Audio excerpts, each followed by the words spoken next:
What's up, everybody, and welcome back to Biz Networking. In day 4 of our Juniper Networking series, we are going to be configuring SSH on our Juniper switch.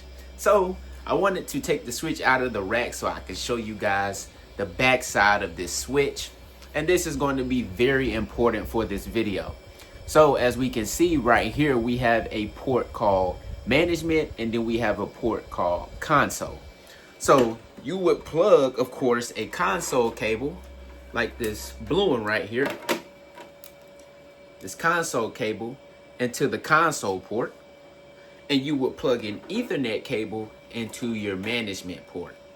So we're going to be configuring the management port on this switch right here, and we are going to be enabling SSH to allow us to remotely configure this switch. So SSH is a secure protocol sent over TCP port 22. And basically what it allows you to do is connect to your device securely over the network. So as network engineers, once you rack the switch and you get it inside of this rack, usually you don't want to have to continue to go back to that IT closet to be able to configure the switch. So in that case, you would enable a management port. You would enable the management port on this switch, and that will allow this switch port right here to get an IP address. And then you would just type in that IP address into your computer if the computer is on the same network as the switch, and then you can connect to the switch over the network using a secure protocol. It do have Telnet as well. Now Telnet is a deprecated protocol because it sends all of your information in plain text. It uses port 23. So they have upgraded this for today's networks because we want to have secure networks and not have our passwords and our configuration sent over the network in plain text. So that's enough on explaining SSH. Let's go ahead and hop into the command line and get this video started. All right, so the first step is going ahead and taking our console cable and plugging into our console port.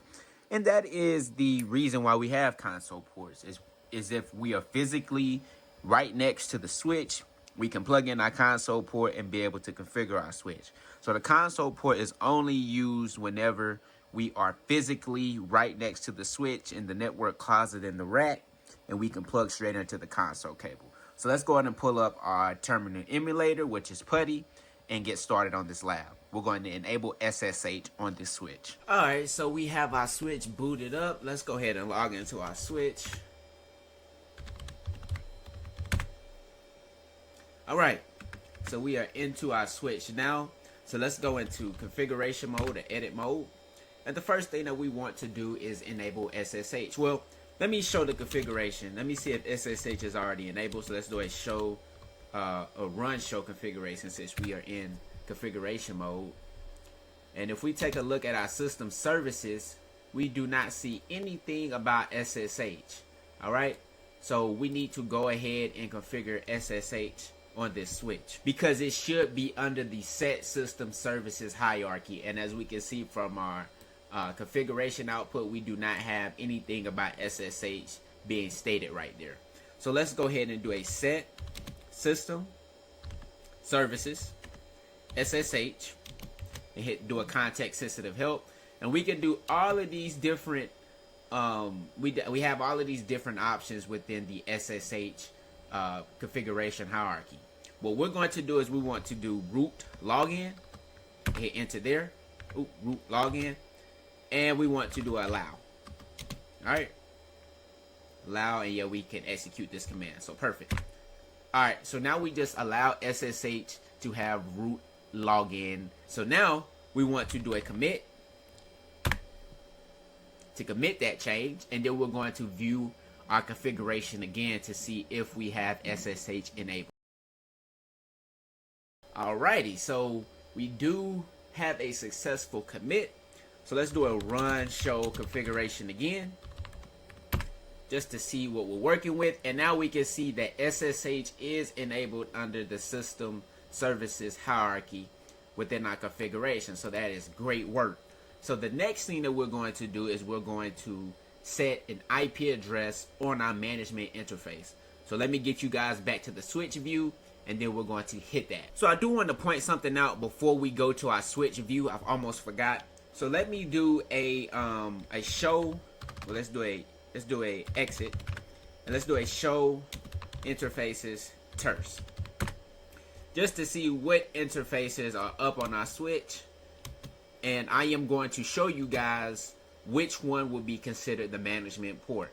So the ME0 is what is considered our management port, and as we can see, it is configured as an INET address, but we can see that the interface is down. So we have our administrative, which is up, but our link, which is layer 1, is down. And that is because we do not have anything plugged into our management port. So after we connect our management port into our Cisco switch, it's going to receive an IP address through DHCP, and then we should see this ME00 interface come up. So let's go ahead and connect that management port to our Cisco switch so our Juniper switch can get an IP address, and then we're going to check out this ME0 port again, or interface again, to see if it gets an IP address. All right, so we have our switch view. This is my Cisco switch down here, and of course this is our Juniper switch. So first, let's connect into the Cisco switch. Connect into that port, and then we're going to connect here. And as we can see, we have lights here on our Juniper switch. Okay, so that is a good sign. And it looks like we have lights down here as well for our Cisco switch. All right, so perfect. So let's go back onto our PuTTY emulator and see if that ME0 interface now has an IP address. All right, so we are back on our switch. Let's rerun that command to show interfaces terse. Perfect. So now we can see we have an IP address on our ME00 interface, which is 192.168.2.4. So this is the address that we are going to use to be able to SSH onto our Juniper switch. And then we can see also that our link is up, because at layer 1 we have link lights, so that port or that interface is now active. So let's go ahead and hop onto our MacBook and see if we can remotely connect to our switch. All right, so we have our MacBook up now. We can see that we are connected to my Wi-Fi network, which is Ben's Network 2G. And that is through my Cisco access point that is right there. So we are on Wi-Fi, so we're not connected into our switch at all. So I'm going to show you guys how we can remotely connect to this device.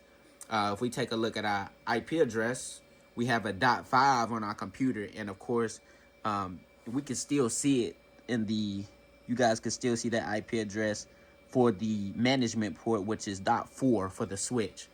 So now let's go ahead and hop onto our terminal on our switch. Not our switch. Let's hop on the terminal on our computer to see if we can SSH onto this switch. All right, so we are on the terminal on our MacBook. So let's do an SSH, and we want to do the username, which is Ben at 192.168.2.4. And we want to do Ben because that is the user that we want to log in on, and this is the IP address of the management address that we configured on our switch. So now it's asking us for the password, and I'm going to go ahead and enter the password now. And we can see we are now logged into our switch, so we can do edit from here. We can do a run show interfaces terse, like we are basically, or I didn't do a terse, did I? I did run show interfaces, but we can do all the commands as if we were connected in via the console cable, because we configured an IP address on our management port. We can also connect using SSH if we have a wired connection from the computer as well. So I was using Wi-Fi here. As you can see, my Wi-Fi is enabled, but now I'm going to use a physical Ethernet connection to my Cisco switch, and we should still be able to SSH into this Juniper switch. All right, so we have our Ethernet connection right here. So let's make one connection to our switch, and we have a USB-C. Let's go ahead and plug that into our computer. And we have some, oh, do we have action? Yeah. Okay, we have link lights down here on the switch, and I can also see that some data is being transferred right here by that light. So now let's go back onto our computer, confirm that we have our Ethernet connection on there, and then see if we can SSH on the switch with a wired connection. All right, so you guys can see that I turned my Wi-Fi off. We have our Ethernet connection which says connected, and we have a .3 address on this connection now. So let's go back to our terminal and let's type a SSH. And let's do bin at 192.168. What was it? 2.4, I believe. I believe that was it. Yep, and now it's asking us for our password again, so we're going to type in our password. And now we can see that we also are able to connect via a wired connection. So as a network administrator or a network engineer, as long as I am on the same network as the configured management port, I will be able to connect to this switch remotely. I do not have to be in the IT closet connected via the console cable. So SSH is a very handy protocol that we use as network engineers and admins. So I appreciate you guys for tuning in to day 4 of our Juniper Networking series, and I hope to see you guys in day 5. But until then, peace out.